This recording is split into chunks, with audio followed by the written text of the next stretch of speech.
Folks, welcome back to UnWoKeN, the #1 podcast in the world for young conservative media, and that's a fact. My facts, of course, the only ones that matter anyway, except for today. We have facts that do matter more than mine. Here today with one of the greatest sports writers in Louisiana history, Mr. Kevin Foote. Mr. Wow, Kev, how you doing, bro? Wow. I don't know if we want to go that far, but I've been around for a while for sure. Yes, sir. Thank you. I'm going with GOAT status, man. Okay. We're going with GOAT status. Okay. And Mr. Carter Semino is behind the camera. It's been a while since we've been back together, but folks, we are here today to bring you a story that I think we need to shed a lot more light on. Mr. Kevin is big around Lafayette area, big around Louisiana. He has been a good family friend for a long time, and there's a case in regards to his father that has not been solved yet. And if you take any of the information that we give you from this 2-part episode, please contact us if there's anything that you can connect, because this is going to be an informative show. And anything you can connect for us, we'd be more than happy to hear. So, Mr. Kev, can you give us a rundown on what we're going to be discussing in regards to your father? Well, on May the 17th, which the reason why this has happened is I did a Facebook post last month, the anniversary of a death or anything. It's always like I don't know. It's just an emotional time, and you reflect. But on May 17th, 1974, my father, who was the area chapter manager of the Red Cross, this was, remember, at the very end of the Vietnam War, just kind of a turbulent time for our country. And Lafayette was a city that was still pretty small and had a lot of small, silly politics going on, like you can imagine. But anyway, he was on his way to work. He had, there had been about a year of missing, things going missing, and at the office, and he wasn't able to tie, and we'll get into more details as we go on, things together. That day, he was going to a Department of Defense audit, and he was going to basically have to spill the beans that the books, there's missing money here. 2 days before, on May the 15th, he finally figured out what was happening after a year, essentially, of confusing and things being missing and all that. He had the financial ledgers to show what was going on, him in the car. He pulled off on the side of the road, or so we thought. I've actually seen the thing that he was actually on the road. It's near Acadiana Food Mart. You know where Acadiana Food Mart is, near Acadiana High School. It was called Gilbo Road back then, but it's Congress now. And he essentially was a 2-lane road in between a subdivision. I'm forgetting. On the left, it's the quarter townhouses, and on the right, there's a subdivision. And right there on what is Congress Extension now, right before you get to the new Brodesburger that just start there, and it's about 8:30 in the morning, and he was killed.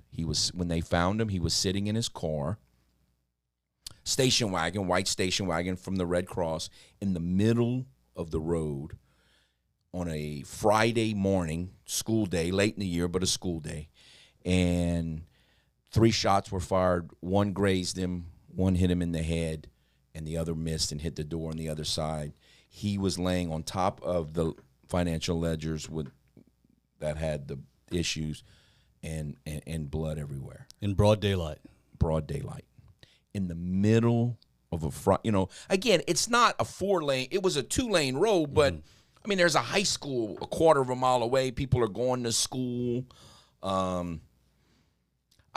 Since so many things have happened since I first released this story, and one of the people that called me was like, she remembered being a young girl and them passing by and seeing. So what the police did that day is they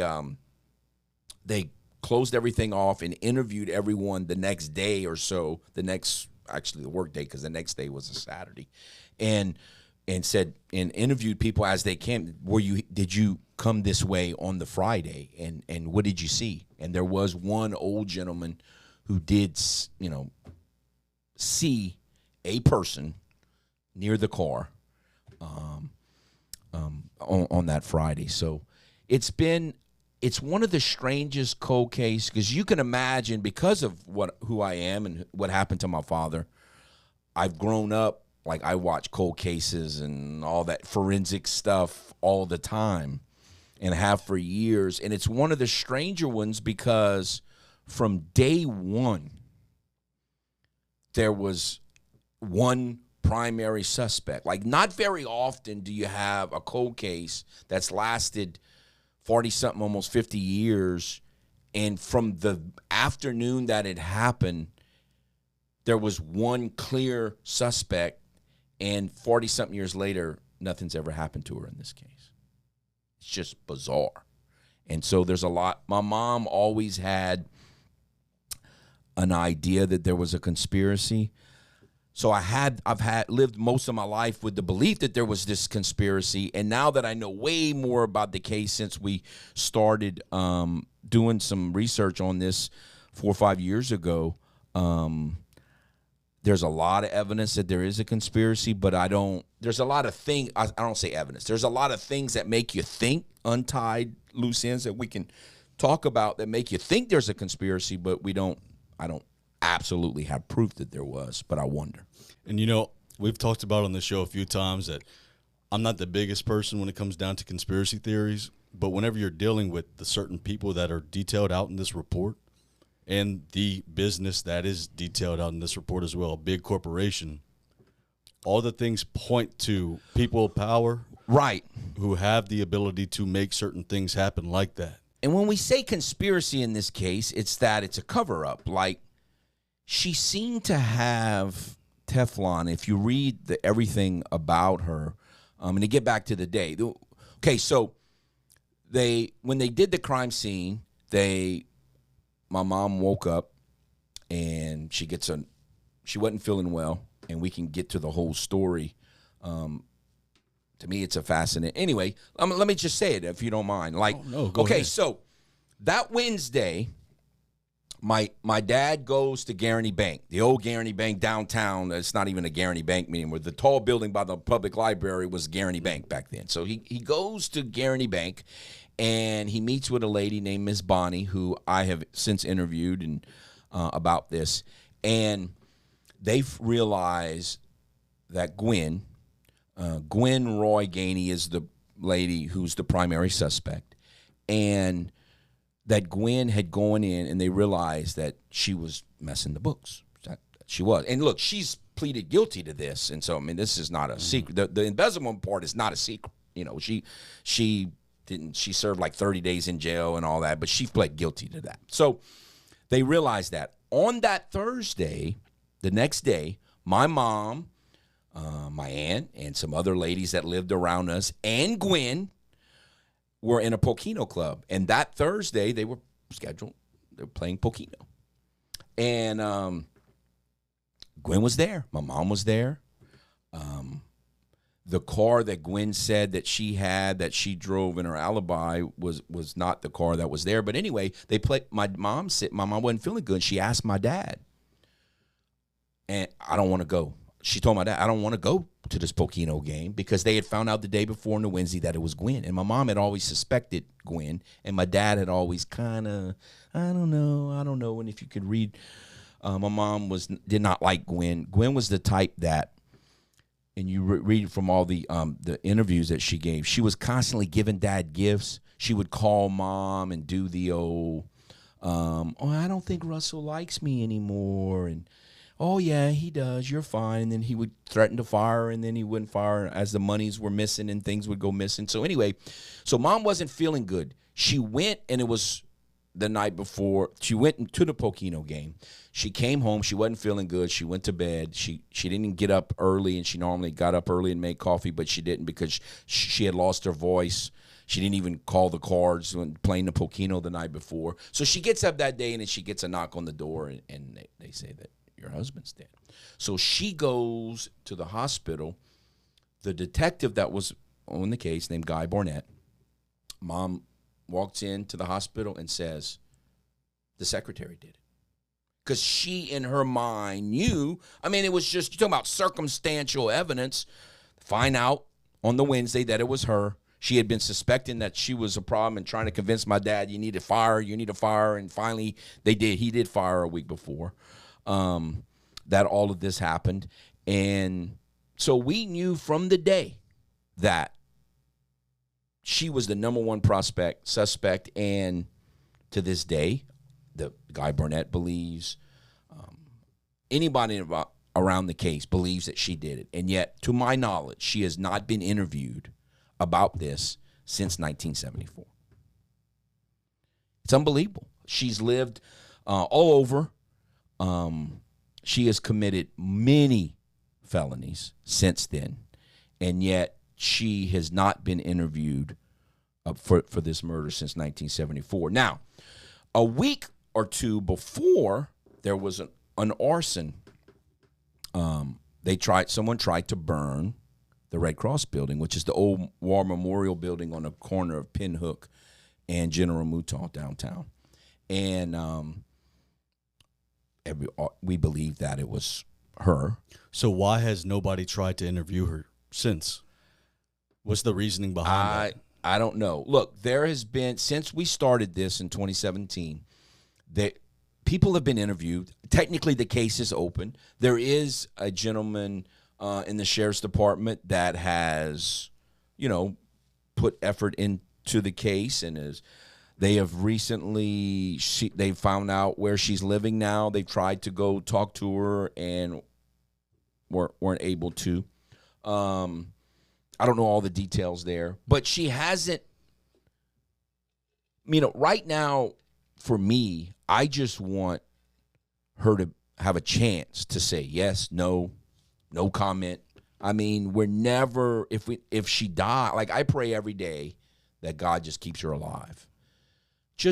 I just want to know, like, she may never say anything, but it's that I want to ask her. Yeah, it's the closure that you rightfully deserve. I have a list of 10 or 12, 15 questions. I just want to ask her these questions, and she might say no. I mean, I don't even know what her mental state is right now. Mm-hmm. But I just want to ask her. And so the funny thing about it is, just to show you, if you thought the detective Guy Burnett said she is just a classic textbook sociopath. I remember being at a family crawfish boil, and my dad, I still remember to have this memory, my dad getting the call and him going to the fire. When Gwen showed up, she drove up to the fire. I'm like, what's going on? Because of the fire, they weren't using the office at the time. They had a makeshift office at the Presbyterian Church right across from the Domino's on campus, the corner of University and Johnson Street, that big Presbyterian church. There was an office in there that they were using as a makeshift office. So Guy Burnett is in there interviewing the secretary. Well, because my mom told him it was the secretary that did it, and then he realized after a few questions they had let her go the week before, so she was interviewing the new secretary. So guess who walks through the door at the new office? Gwen walks through the door the day of it. I believe she had just gotten back from Gina. Shortly thereafter, she was interviewed at the sheriff's department. But she walked right in and, said all this stuff to make her kind of look in at what's going on, Just unbelievable. So the whole returning to the scene of the crime, she did twice, I believe, at the arson and the day of the murder. So I'm looking at this right here. So the gun that they found, in regards to that, who was that registered underneath? Did they ever get that information out? Well, the gun, I don't know. I believe that the gun that she used is like in the Gulf of Mexico somewhere. I don't know that. Her husband, Rodney T, kind of joked once to the police, we'll just throw it in the Gulf. He made a joke about that to the police? Yeah. What she did, they had this couple who they were friends with, and she went into their trailer in the mattress and stole a gun. And when the police asked her to produce a gun, she gave them the gun that she had taken from her friend, and was it was the wrong gun. And then She even joked, if you read the testimony to the, like, she's like, "What did you expect me to give you the other gun?" Of course, I'm not going to give you. I mean, it's just, if you read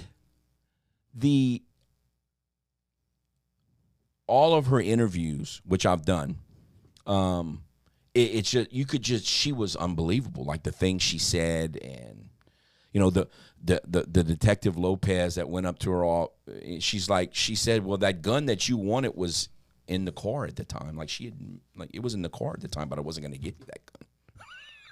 It was in her car? In her car on the premises when he showed up, she said. But she said, "But I wasn't going to give you that gun. She gave the other gun." So she openly lied. Oh, no. Look, they caught her lying. They caught her lying almost constant stuff that she said. She had the wrong vehicle.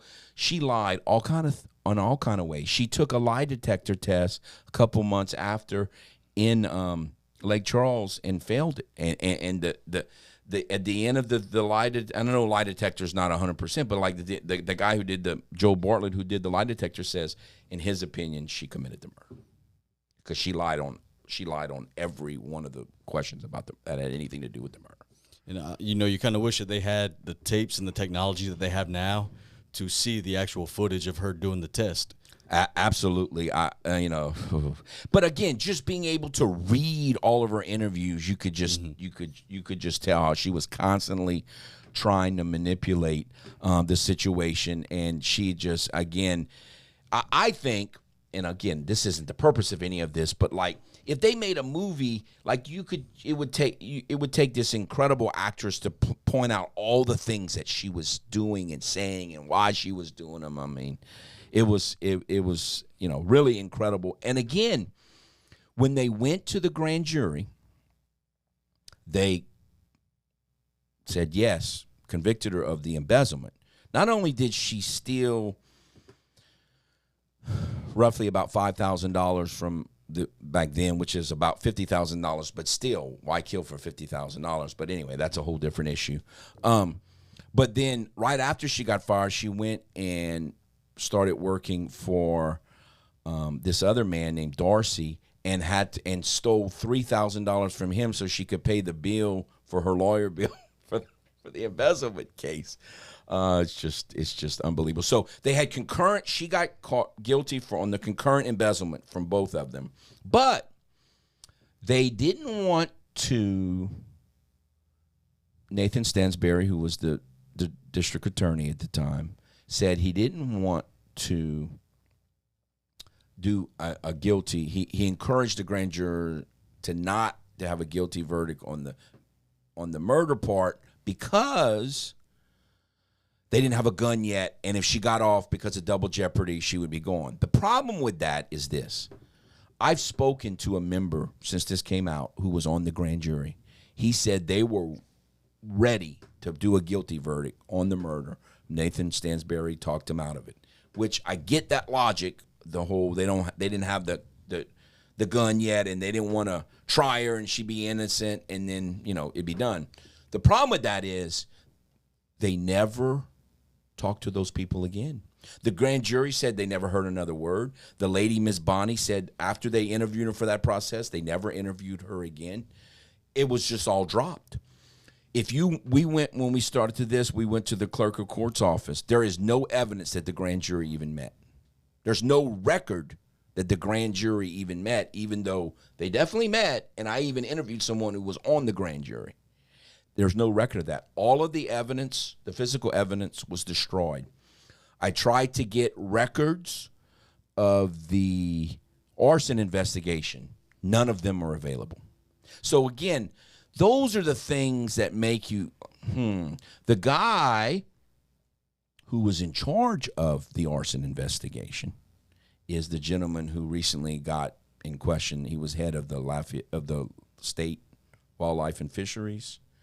And he recently, got charged with some things. I don't know if he's guilty or not, but I asked him about it. He said he has no memory of doing this arson investigation. I don't believe him, but anyway, he said he had no memory of it. But that was the one who was in charge of the arson. So again, those are the things that my mom always said she believes there was a cover-up. Why?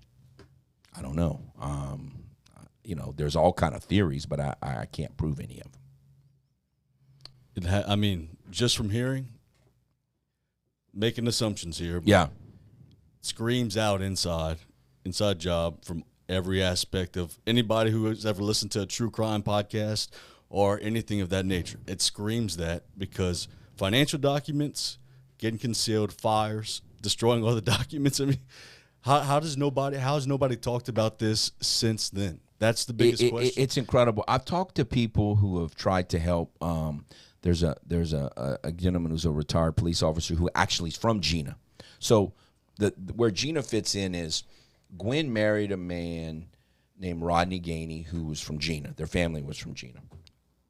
And her alibi is that she couldn't have been here doing it. She couldn't have committed the murder because that morning she went to her sister Ginger's house and then drove up to Gina. Part of the money that she used, and this talk about making a movie, part of the money that she used for the money that she embezzled over a year at the Red Cross was for flying lessons.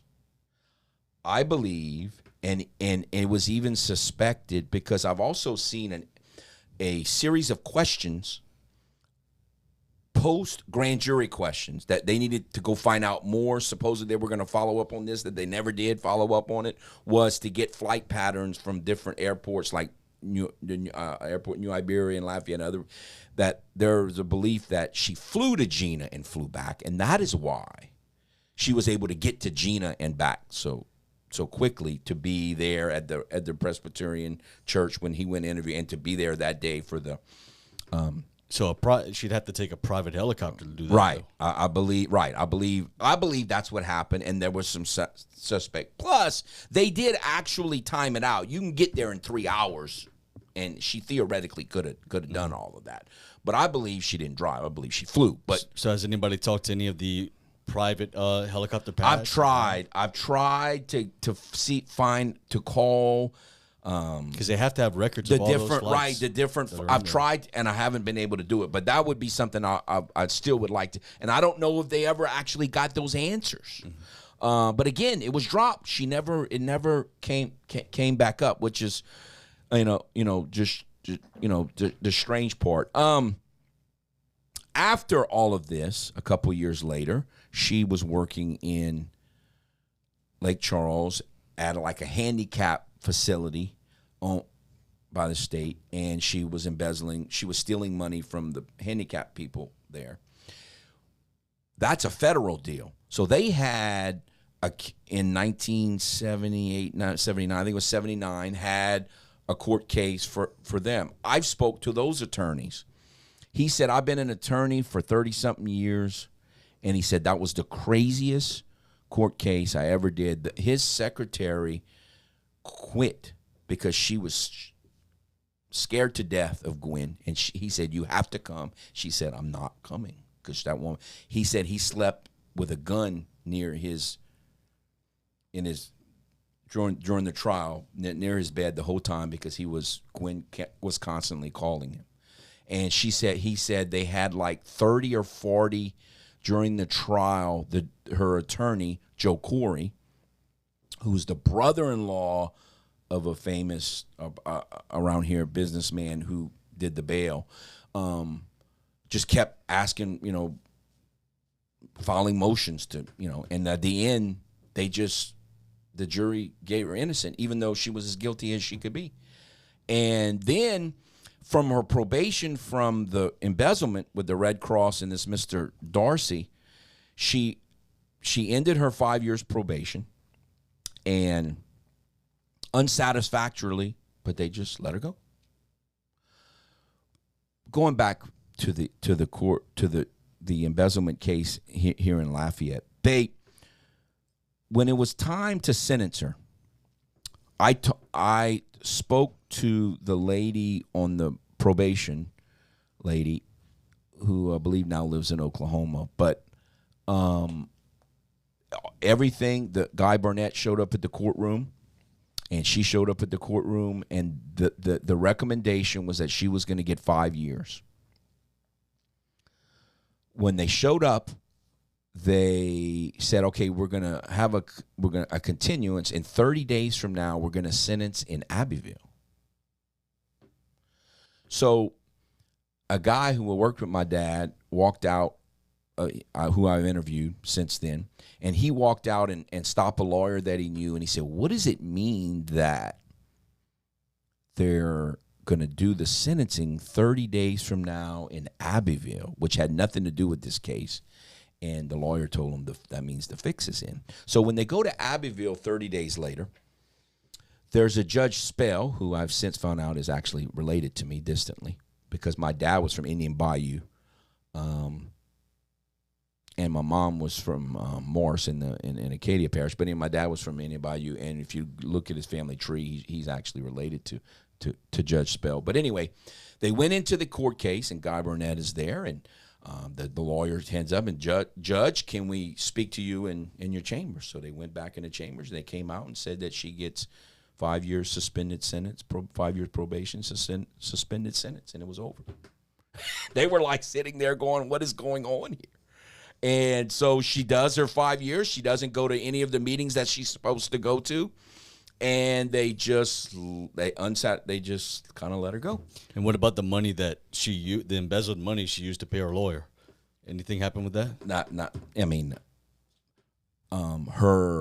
The bad checks that she wrote, she had a lawyer in Mooringsport, I think it's called, by Shreveport, an uncle who paid it after did all the interviews, and you can read it.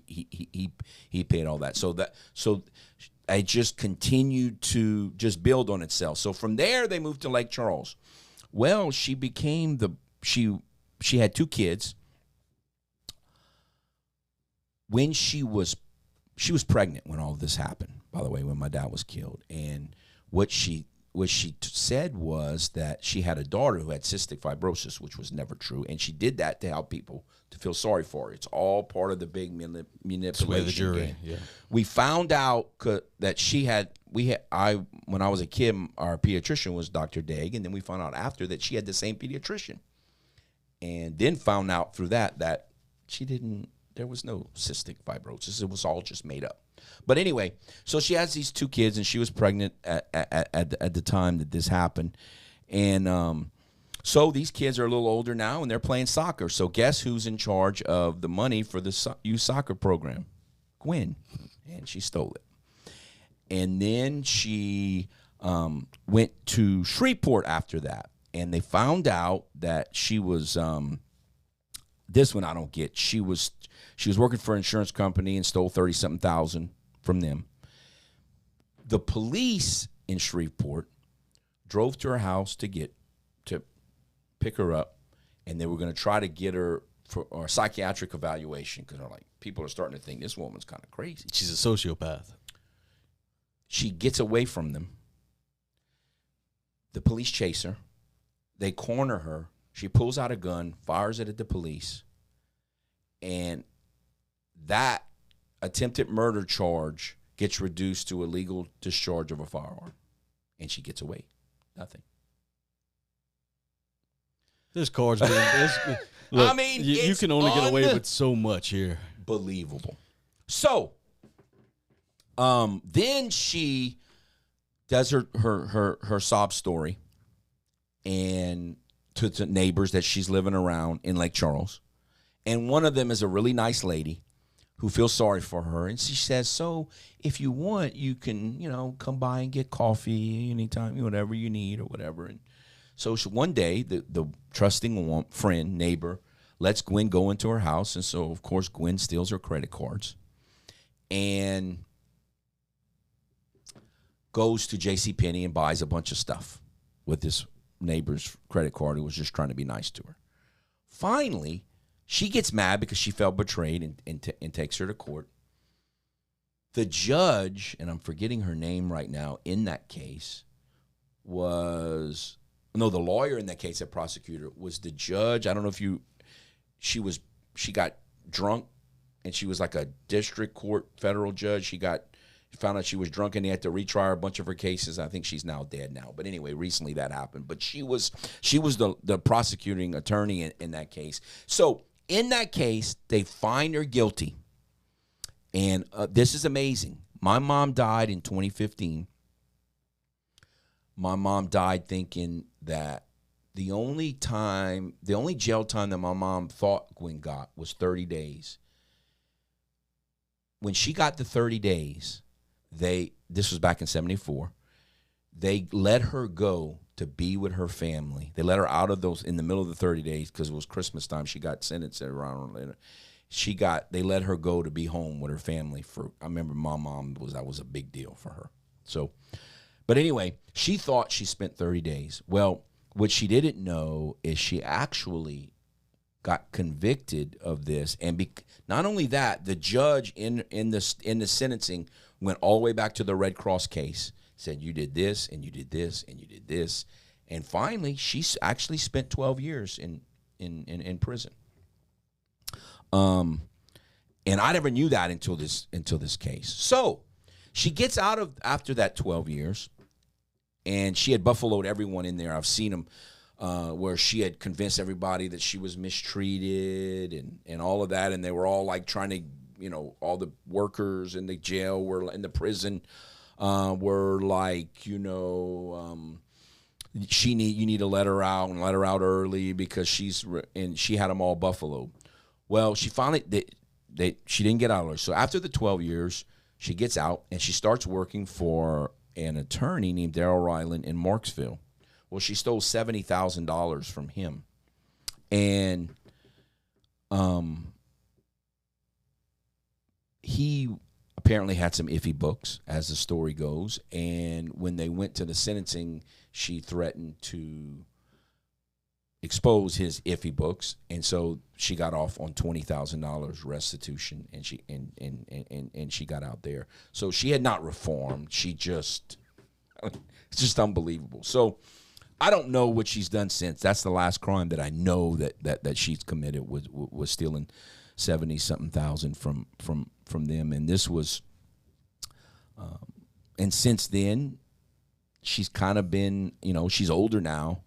Some of her, I think she was either born in 51 or 52. It depends on which, because she lied. She tried to change her name and her birthday and all this stuff. Another side story on this is when she was in the first class of Acadiana High School, when Acadiana High first opened. Her boyfriend, her senior year, I think it was her senior year, was the first quarterback ever at Acadiana High School, who about 20 years later was a dentist who killed his secretary. He's still in Angola, to my knowledge, for this. And so we think, talk about the movie aspect of all this, that she dated a guy who killed his secretary, and she later became a secretary who killed her boss. It's unbelievable, all the things that are around this case. But again, I just want her to be interviewed, and I believe that there are people that are still living in this town. And again, I don't know how we're going to go, but I mean, there's so much more that can be said on all this. But I believe that there are still people that are living in this town who know something that hasn't been said.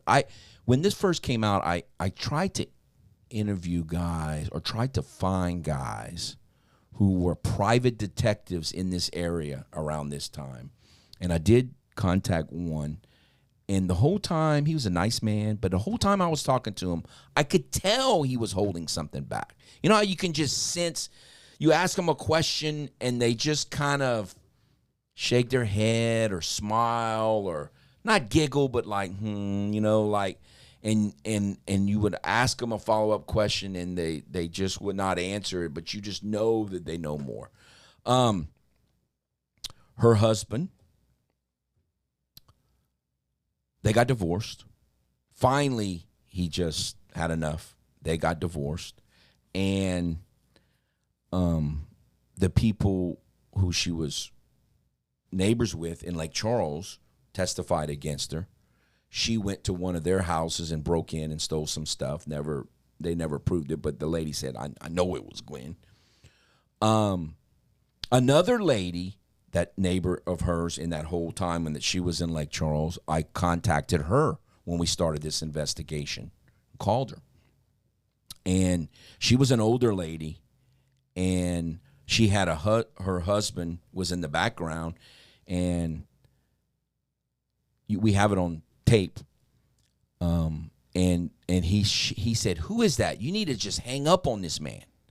And she thought she put her hand over the phone, but you know how old people sometimes they're loud and they don't realize how loud they are. And she turned around and she said, "This is the son of the man that Gwen killed."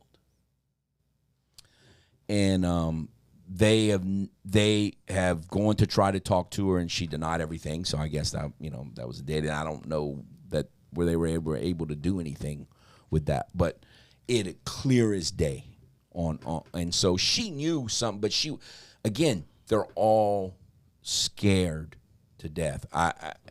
Gwen's sister-in-law, Rodney's sister, we tried to talk to her because she was part of her alibi. She was with Gwen when she went to Gina.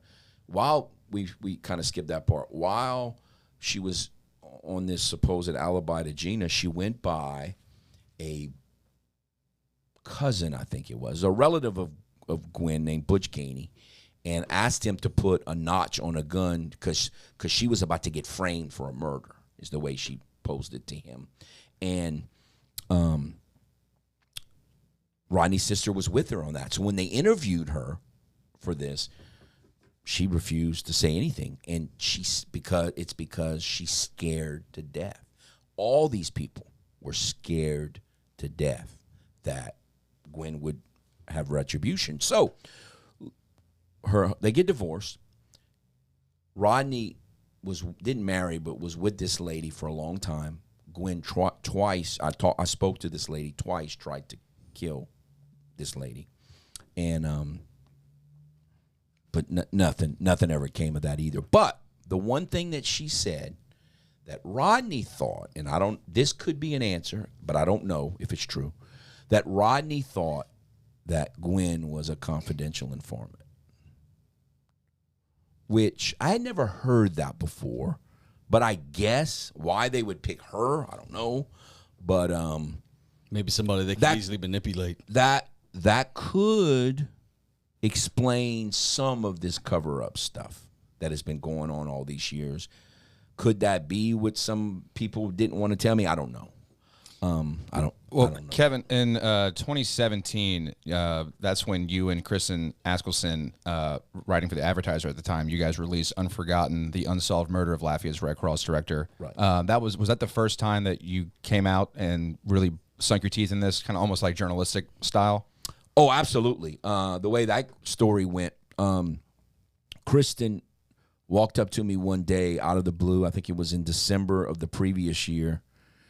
And she was motivated because they had just solved a cold case in Lake Charles by a guy who had killed 3 of his wives, like the year before, less than a year before. They had just solved it in Lake Charles, and it got her to thinking. And she knew about that my dad was killed because I told her once, but she didn't know anything about it. She just knew that my dad was killed when I was young. So Kristen comes up to me one day and says, "Don't you think it's time to look into your dad's murder?"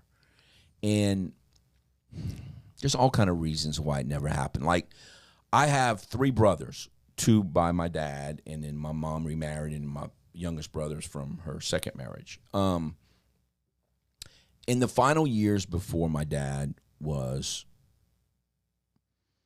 before my mom died, she several times came to us. She said, "I've got a son who works for a newspaper and 2 that are lawyers. We need to investigate this," okay?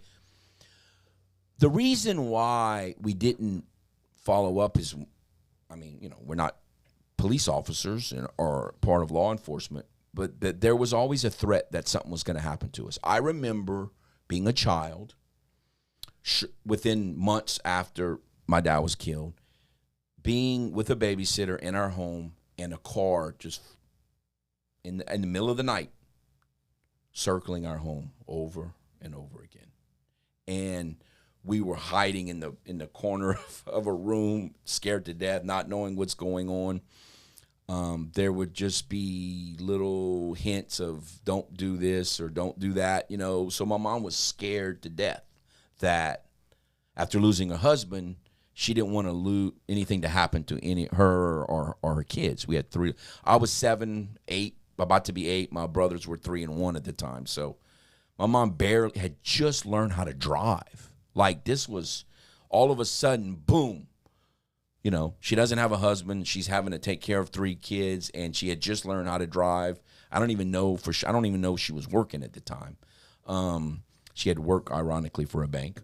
Speaking of that, Gwen's son now works at a bank. Well, that would make sense to protect your assets because dealing with the people's names that are in this file. Yeah, I think you'd have every right to feel a little bit so cautious she was scared. things. So for years, she still communicated with Guy Burnett and the other detectives, but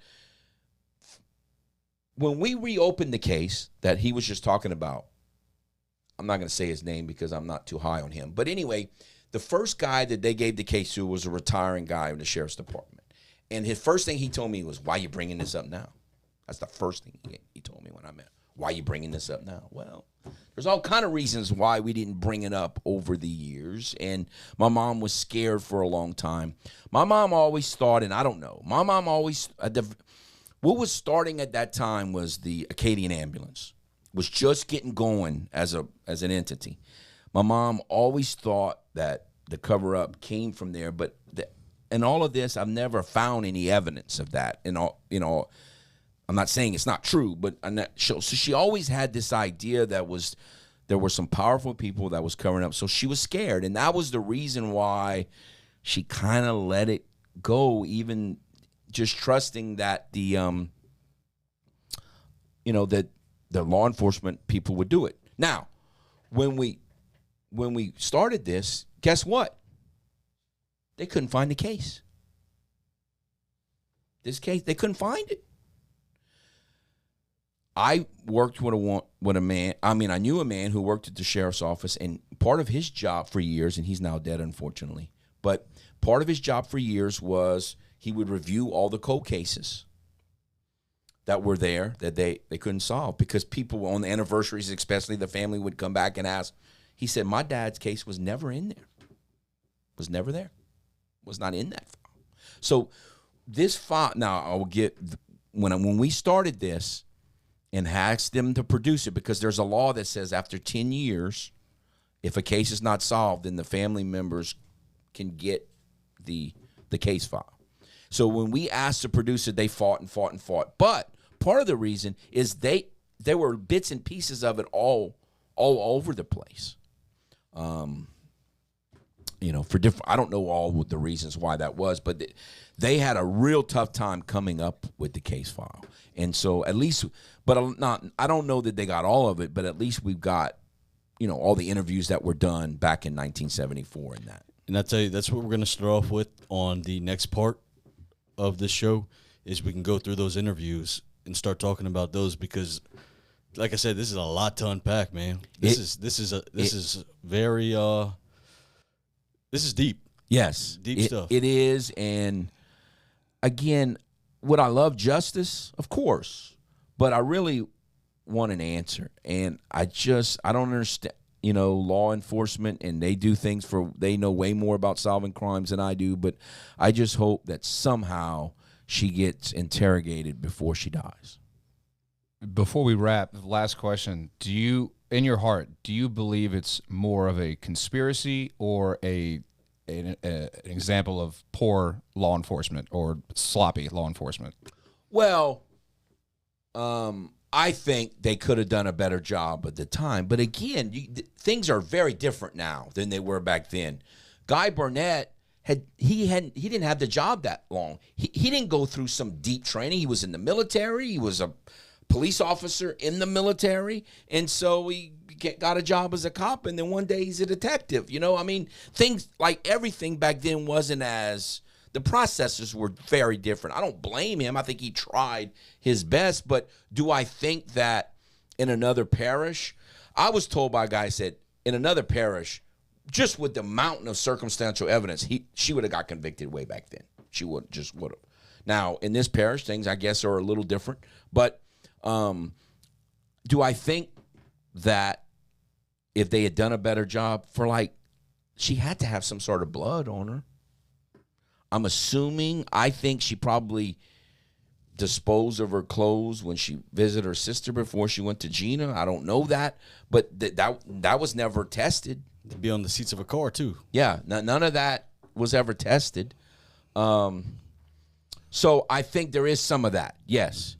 But it's just because of the names that are involved and because there's no evidence of the grand jury and there's no evidence of the arson investigation and everyone, it just makes you wonder if there was some level of a cover-up. And it's, it could be a combination of both, really.